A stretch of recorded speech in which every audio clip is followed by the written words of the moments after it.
युतीचा आम्ही सुपडा साफ करू. तिथे नाशिकमध्ये महानगरपालिका निवडणुकीच्या तोंडावर सुरू असलेल्या फोडाफोडीवर शिवसेनेचे नेते संजय राऊतांनी हल्ला चढवला. जगातील सर्वात मोठा पक्ष समजल्या जाणाऱ्या भाजपचं हे वर्तन श्रीमंत भिकाऱ्याचं लक्षण असल्याची टीका त्यांनी केली. शंकर पाटील लाडू वाटत होते, लाडू भरवत होते. हे आमचे जे गेले वीर ते गुलाल उधळत नाचत होते आणि नाचता नाचता तिकडे गेले आणि त्यांनी घेतले. निर्लज्ज नक्की कोणाला म्हणायचं?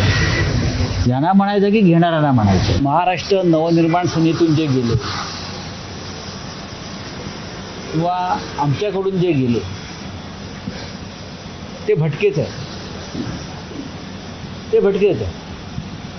कधी एखाद्या पक्षात ते स्थिर राहिले आणि जिथे राहिले तिथे त्या स्थिरतेनं काम केलं असं कधी आम्हाला दिसलं नाही. तरी ते आपल्या पक्षात गिरीश महाजन